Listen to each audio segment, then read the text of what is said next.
Welcome to ABP Network. We have with us today Fareed Zakaria, Bombay boy in Bombay, and talking about issues that he is an expert in and which he has reported a lot. This morning, Joe Biden's been talking about Putin being a butcher, Putin being a dictator, and that he has no right to be in power. Now, this war has been in the headlines, the top news for about 30 days now. Was it really so much of a surprise? I mean, people call it a black swan event. I mean, I personally think that it was the consequence of unattended issues. I mean, they knew that this guy, he had done this in Georgia, he had done this in Syria. Was it that much of a surprise? So you're right that at some level this is a continuation of a pattern that Putin has had. But I think the surprise was this. Until now, we thought of Putin as maybe aggressive, maybe a real Russian nationalist, but calculating, practical.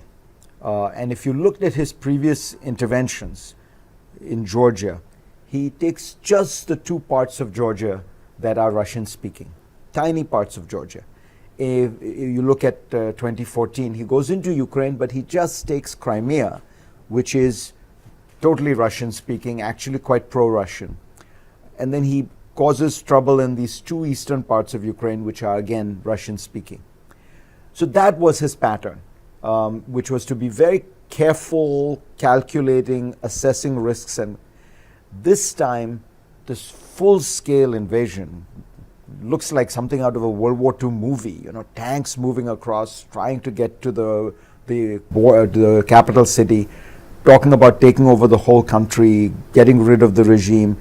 That's the part that I think people find puzzling. And the thing to remember about him is he's been in power 22 years. I have a simple rule. When a leader is in power for more than 10 years, very often they go crazy. they go power mad, in a sense. What tipped him over in this case? Or, I mean, there's a lot of speculation about his I think Boris Johnson said he's gone full Tonto. Other people in Israel and elsewhere think that he's probably got a physical illness and it's not so much. I was watching the Turkish foreign minister who said that he was very calm and rational in his conversation. So what tipped him over? It's a good question. I don't think it's some kind of mental issue. I think that's, besides we're not psychiatrists, we can just look at. I think that for him, he saw an opportunity, which is oil prices are high, gas prices are high, Europe is dependent on Russia for gas. And I think he thought this was a chance to do something he had always wanted to do, quick lightning strike, take the country, and it was probably more things like that. Maybe a certain extent the COVID isolation fed the fantasy that it would be easy. The Ukrainians would welcome him. Would you say that the Saigon type exit from Kabul sort of gave him a false sense of how the West would react to an event like this? I wonder, it's possible. More likely he noticed how they reacted to Georgia. Okay. His own invasion of Georgia, his own invasion, which it really was an invasion of Ukraine in 2014. Yeah. So probably more that than the other things. But I think more than anything else, the sense that because he had this energy power, he had built up energy power, he had $600 billion of foreign exchange reserves, this was the right moment. I think he's been surprised by the fierceness of the Ukrainian response, the fierceness of the Western response, and to a large extent, I think he's been surprised by the degree to which he couldn't actually insulate the Russian economy. He thought he had insulated the Russian economy, but it turns out Russia is actually quite integrated into the world. And this is, again, another difference between Venezuela or North Korea. If you are really integrated into the world and you get cut off, the price you pay is very high. No, the average median, I'm sorry, I shouldn't say average, the median age of the world is around 30, 31, so most people are around that age, and for them, I mean, Francis Fukuyama and others called 1989-90 as the end of history, but this seems more like the end of history as we knew it, the world order. Where do you see this going? I mean, is Ukraine the semifinals, as they say, or do you see this emboldening China to move on Taiwan? I mean, mind you, I'm not suggesting that China would invade Taiwan, and Chinese don't actually do checkmate. They don't play chess. They play Wai Chi, which is encirclement. So there's a challenge there. और इसको भारत कैसे देखे, मतलब हिंदुस्तान कैसे इसको assess करे? जो China करेगी उसका प्रभाव ज़्यादा होगा हिंदुस्तान पे. देखिए, दो चीज़ है. One is what is the world going to look like, और दूसरी चीज़ ये है कि चाइना क्या क्या. The first part I would say, we are in a new age. The age for the last 30 years was one defined by American power, American bred peace, prosperity, stability, globalization, information revolution. These three forces created this world jahan sab log participated in the global economy and also benefited. And this is very rare in history. पहले आप देखिए Cold War जब था, the world was divided between two. उससे पहले World War II, World War I, उससे पहले colonialism and European wars. So this is a very unusual period कि 30-40 years में great powers, सबसे मजबूत योग, जो सबसे शक्तिशाली देश है, जर्मनी, जापान, exactly what जो हम अंग्रेजी में great power कहते हैं. They were not actively in conflict with one another. US, China, Russia, Europe, Japan, सब मिलजुल से काम कर रहे थे. There were little suspicions here and there, but not active hostility. ये बहुत ही unusual है. So to be in a situation like that, created this global prosperity. Just sub participate किए. China, of course, the most, but India probably the second most. That's over. We are in a world of new great power competition. Russia, most importantly, and long-term China. China is going to. Chinese situation is different from Russia. The Chinese are longer-term, strategic, as you say. They play a different kind of game. So, I think that they will not actually be emboldened on this issue. I think the opposite, because क्या है? उन्होंने देख लिया कि क्या होता है अगर तुम you use military force like this.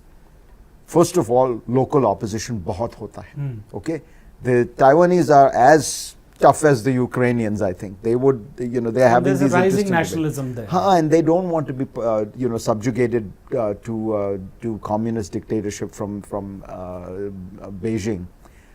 Secondly, the world will respond. They are seeing the Chinese, remember, even more interdependent and the miljul global economy mein. So if you cut them off, that's an even sharper break for them, a much bigger fall. So I think that they are puzzling over this, and they have been surprised by the Western, for the kind of unity of the West and the ability to use to use interdependence and your current dollar as a weapon and fight. So I think they are probably reassessing what they were thinking about Taiwan. So when we look at interdependency, I mean, China exports something like $2.5 trillion of goods, maybe of which $2 trillion is to the West, as we metaphorically call it. So how does this play out now? We see, I particularly think a lot of people are optimistic that this will be a contained war. Certainly the Wall Street and other markets think that this will be contained, but I think that there is a definite shift now, that there will be two different trading blocks.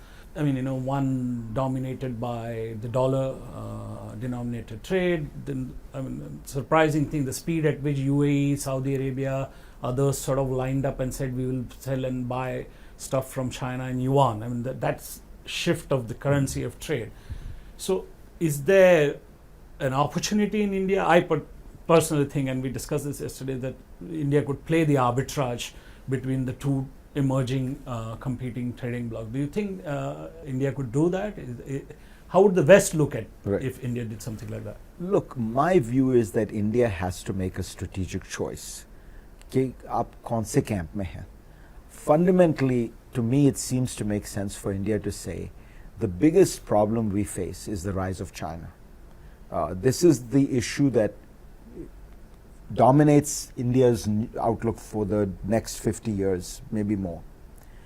In that context, अगर China आपकी सबसे बड़ी problem है, you should be more closely aligned with the US. You should be more closely aligned with Japan, Australia, the so-called Quad, the world that, as you say, metaphorically one can describe as the West. But it's not just a strategic relationship. I think that India also has a values relationship, that it should be with the part of the world that is open, democratic, free. That's been the criticism. I mean, this is where, so मेरे ख्याल से India's head should be where its heart is. In other words, where are India's values? Where are where are its aspirations? It's all in these values of human rights, democracy, ये सब. So I think now within that, would it be possible for India to also play a role of arbitrage? I think so, because the truth is these worlds will not be hermetically sealed off from one another. Look at China itself. So China may try to create some kind of a ruble yuan zone with Russia. But China, as you say, trades 10 times as much with the West as it does with with Russia. So China also has to play the arbitrage game, by which I mean, sab miljul gaye hain. So it's very difficult to pull yourself apart like that. Let's see whether these Middle Eastern countries that are talking about the yuan, about pricing oil in yuan, how much they actually do that. Yeah, people talk a big game. When it comes to actually doing these things, you need dollars. The only currency you can transact in the world today that is universal is the dollar.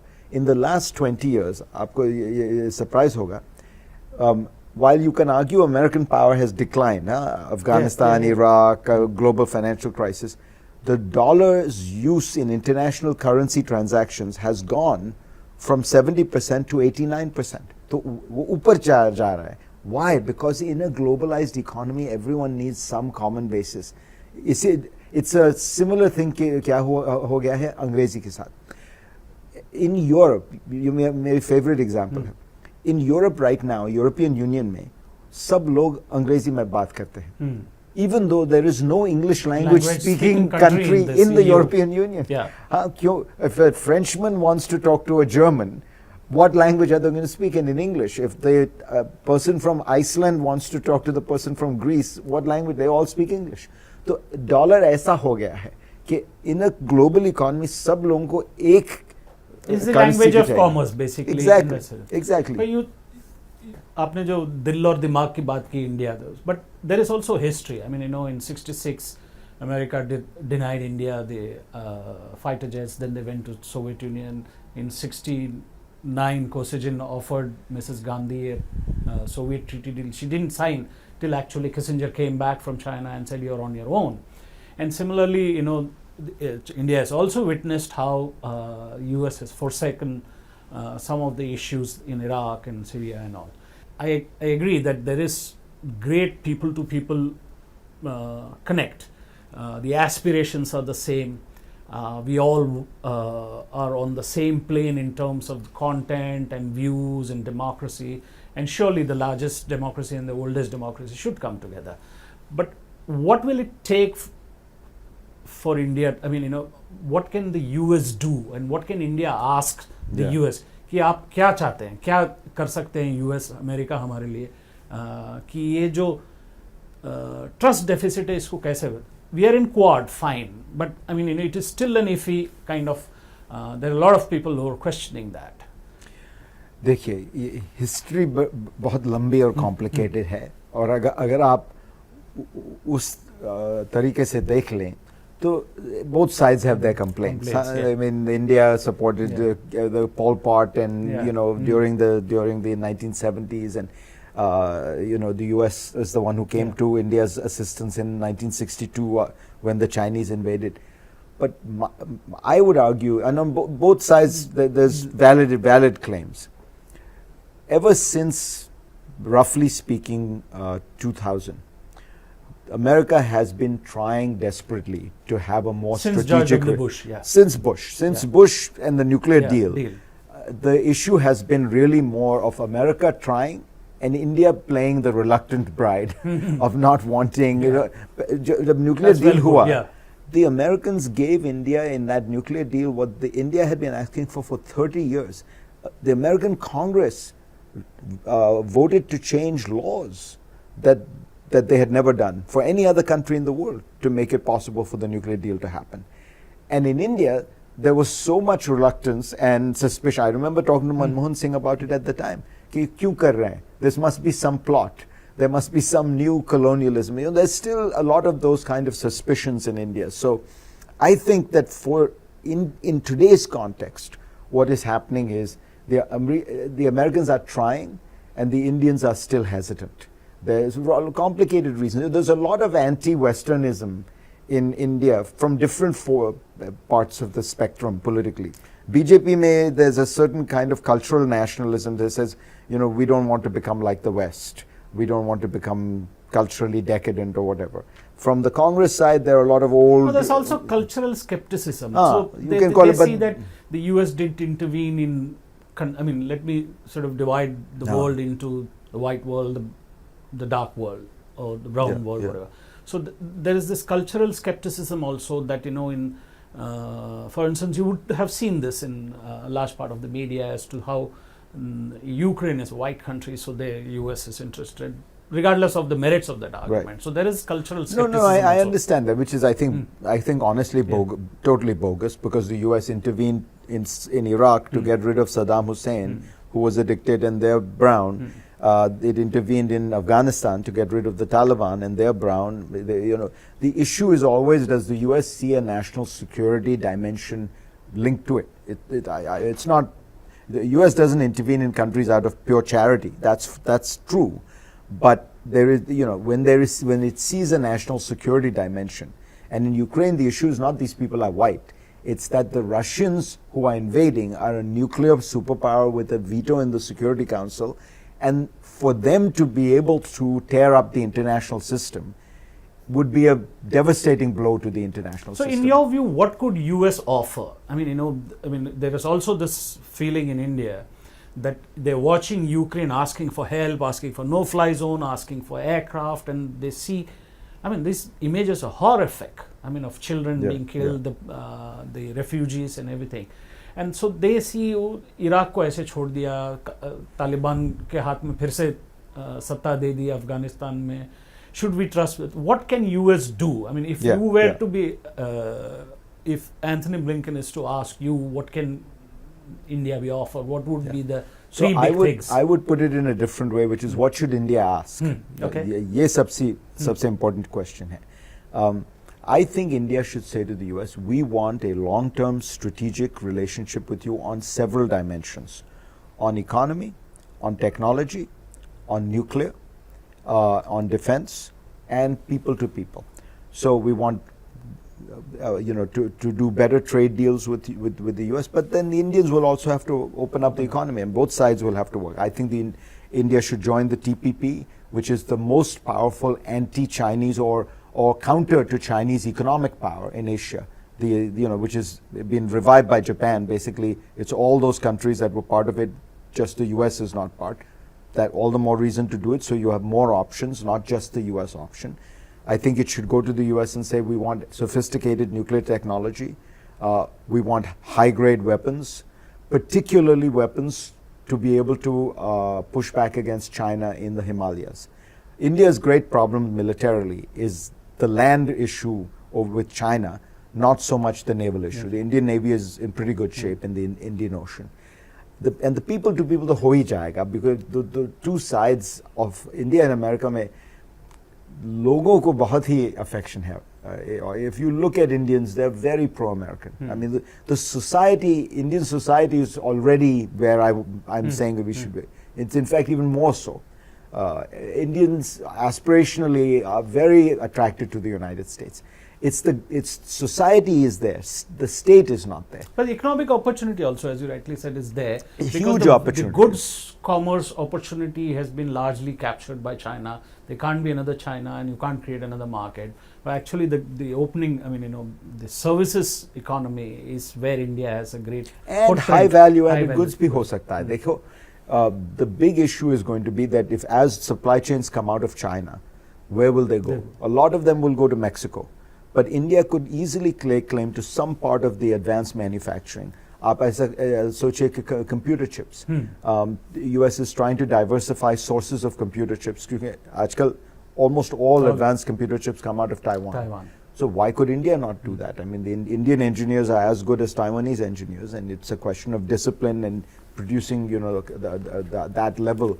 So I think the Indians need to be more ambitious. They need to be thinking big, and the most important thing is this is a very stable relationship to have, not just with the US, as I say, with Japan, with Australia, with these are countries India understands. This is cultures India understands. To be stuck in a relationship with Russia, I mean, 90% of India's advanced defense weaponry comes from Russia. What sense does that make in a world in which Russia is becoming a vassal state of China? Yeah, but it's not a matter of choice. I mean, Yes, it is a matter of choice. 20 years ago, I've been saying for 20 years that India should diversify its defense but it has orientation. diversified. I mean, बहुत ही So if you see the air defense, we've got the S-400, the French Rafales, the Israeli systems. Zara sa ho gaya. The truth is 90% is still coming from one country, Russia, with which India does not have many common strategic interests, which is now Russia has become more and more a vassal state of China. Isme kya strategic sense hai? So there is a segment in the foreign policy establishment which thinks that we should de-Russification of the defense and all. That has its own complications, and because just last year they went and started an AK-47 company factory producing AK-47. It's not AK-47, AK-103 in Raebareli. So those things are there. But switching back to the global situation, what does this whole thing say about the UN? Now you're in New York, you watch, there's this whole jamboree in September every year. The monument outside the UN headquarters has this famous twisted barrel of the Colt sit there. What does this all say about the UN? Its charter is to prevent wars, and it's sort of has successfully failed at most of the world. How does this work out? Can people of the world believe in the preamble that the UN carries? Look, the UN is a very useful organization because it's the only organization in the world that every country in the world belongs to. And that's important in a world to give every country a sense of an equal footing. But from the start, the UN has not really been able to prevent wars. And it has especially not been able to prevent wars when there is a great power involved.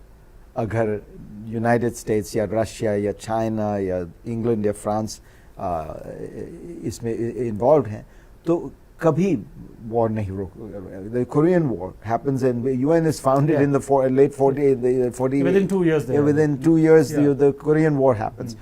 The tragedy is, for the last 30 years, these countries were, as this is, more or less working together. There were some areas that they were not.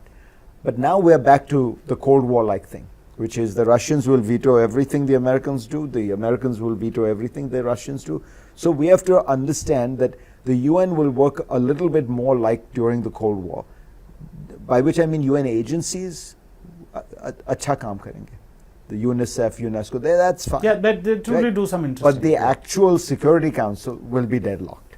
So you have to ask, can the Secretary General use his offices to facilitate a peace deal in Ukraine? I think he should. I think we should be all proposing peace deals and peace talks and things like that, because we have to find a way to unwind this Ukrainian problem. And neither side is going to win. It's now clear. So what you need is some way to bring it down, to bring it to closure, to bring diplomacy to bear. But I don't think that India has ever had some lofty sense that the UN is going to provide world peace. No, right? With India has the experience when the Kashmir. That's what I was referring to. So India understands the UN is one tool. It's a complicated world. Some issues you can deal with through the UN, some you cannot. And the big change that's happened in the last few years is not that the UN is less effective. It's that you have this problem of a renewed Russian imperialism. After all, fundamentally what is going on here, Russia wants to re-imperialize what they call their near abroad. यहाँ के आस-पास के country है, Belarus, Georgia, Putin Ukraine. has been called the prisoner of the past in some sense. Well, it reminds me very much of the way the French after World War II wanted to hold on to Algeria or Vietnam. The British wanted to hold on to Kenya. Luckily, they gave India away because of Gandhi and Nehru's political genius.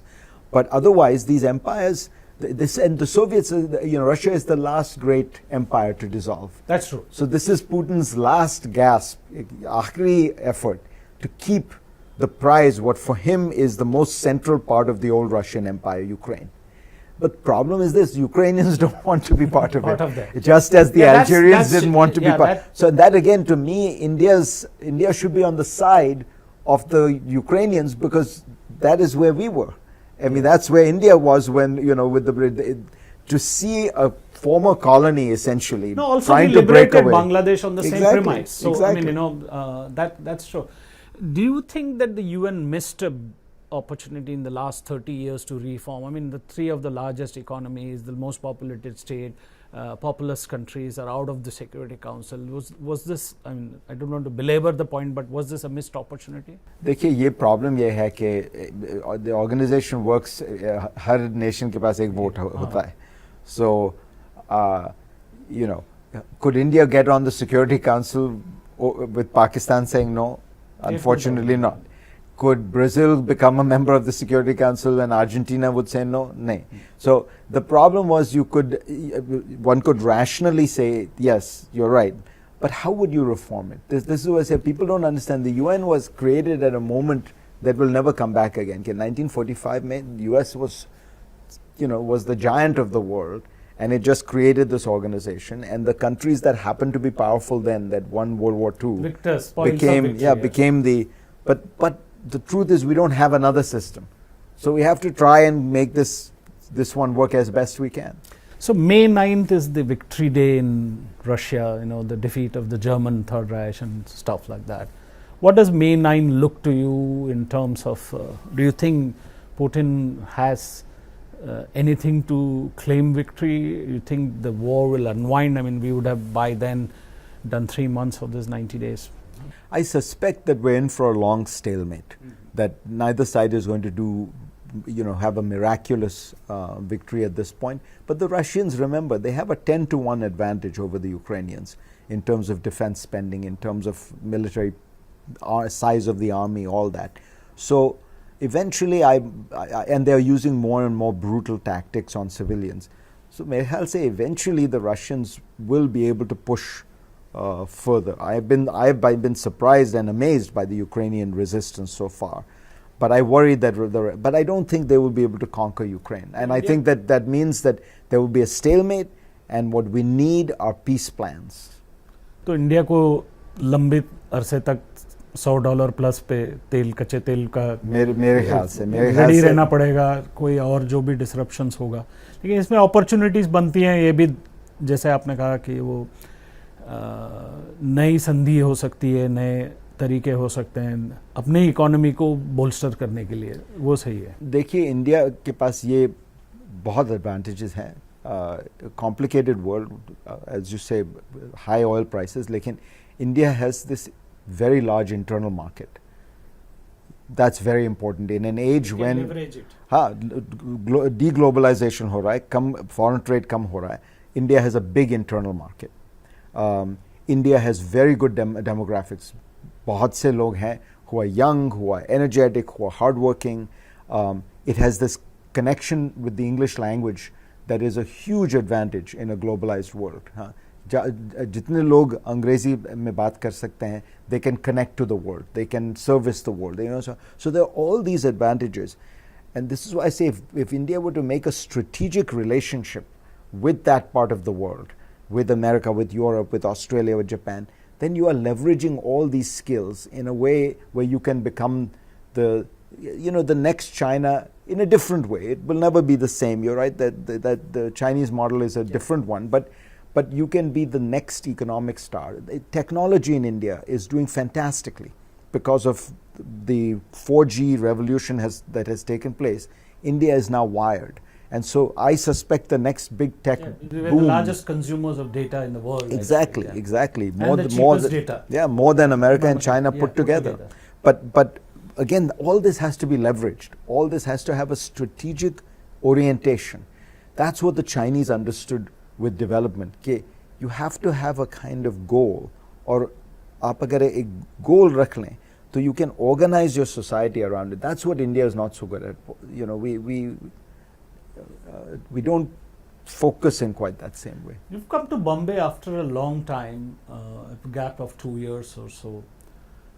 Have you gone around? What is your sense of how Bombay is? I mean, you know, from the perspective of what it was 30 years back, a lot has changed. Particularly the first name change board happened right outside the Taj here. And I think Chhagan Bhujbal had put up the Mumbai board there. But in terms of the people you meet, I'm sure you met old friends.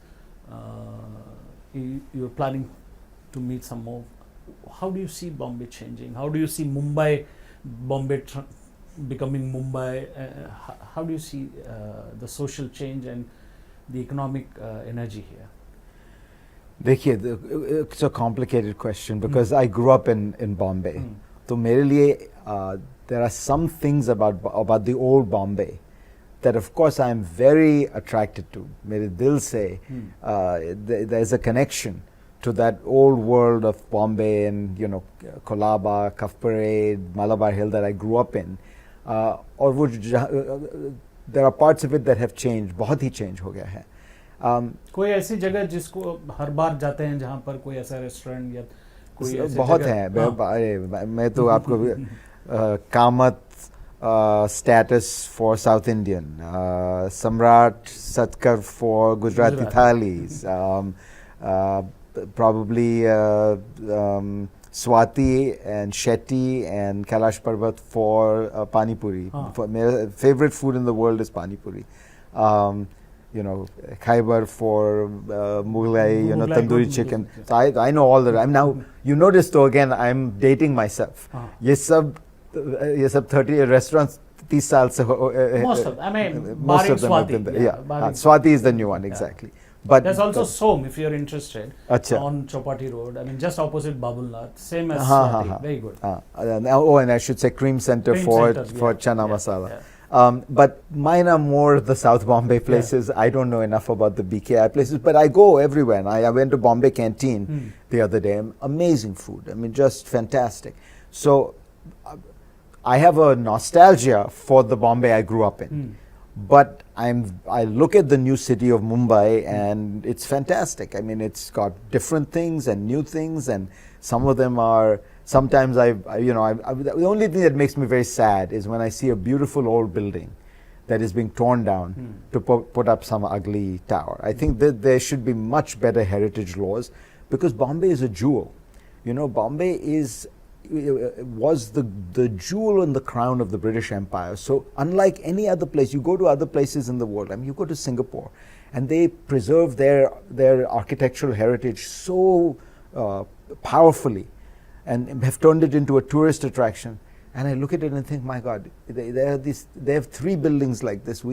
Bombay has 300. You know, that there was so much great architecture that was built because it was such an important city. It was the most important city in the most important empire in the world for 150 years. So to lose that heritage, when you look at the Oval Maidan and you look at the high courts and you look at the university, and you look at on the other side these beautiful Art Deco buildings, this is like a UNESCO World Heritage Site for me. I mean, I look at that and I think there's few things in the world that are as beautiful. You look at Ballard Estate, you look at this Marine hotel. Drive, the whole sway of it. And we don't preserve those things. You know, this could be one of the great tourist attractions in the world. I know people laugh when I say this, but I actually think, maybe it's because I grew up here, I think Bombay has some of the greatest architecture in the world, and it's so sad that we don't have an appreciation for it. If you look at Cuff Parade, वहाँ एक के बाद एक, there were these beautiful old mansions, Victorian mansions. एक के बाद एक, they're being destroyed, and they put up some crappy 10-story building. And you but know. that's the economic power of the हाँ, look, and I live in New York. New York में ऐसी चीज होती है, but there are more protections, and there are ways to combine both. There are ways to say, ठीक है, आपको skyscraper बनाना है, keep the house, उसके पीछे लगा दीजिए, जरा सा छोटा हो जाएगा. But that's fine. That's a way to combine so that you get the coming together of the past. And right, you get the beauty of the old, or you can say this area में आप skyscraper नहीं लगा सकते, hotel बना सकते हैं with these old buildings. You know, there are different ways to do that.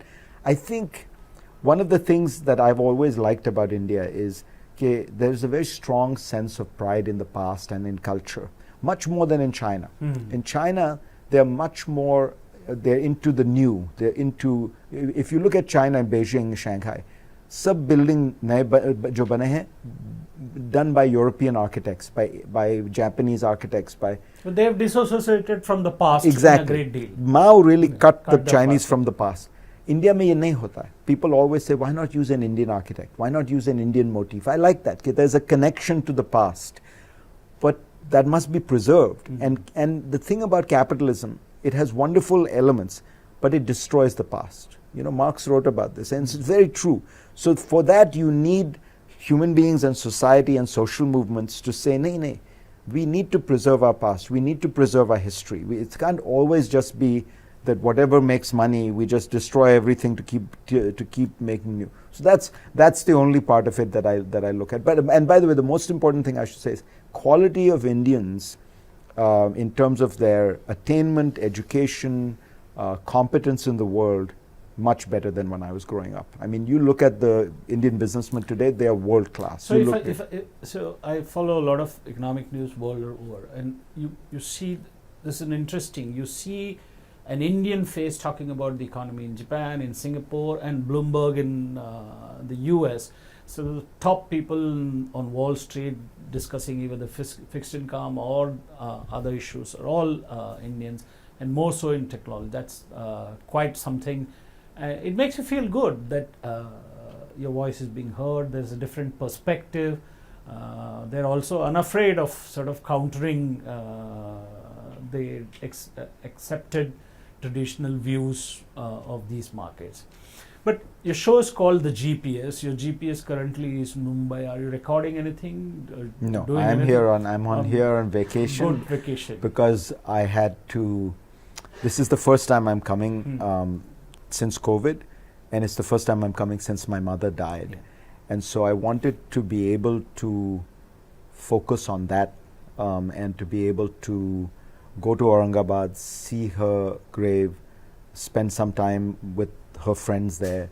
It was very important to me that I not turn it into a, agar show yahan se kar lo, so then that dominates everything else. And I wanted to be able to spend time, thinking about my mother, being at her grave, paying my respects. And so, show will be on next week, but not this week. The GPS is off this week. Yes. Thank you for your time, Fareed. It was lovely chatting with you, and hope to catch up soon. Thank you, Ji. Thank you. Thank you.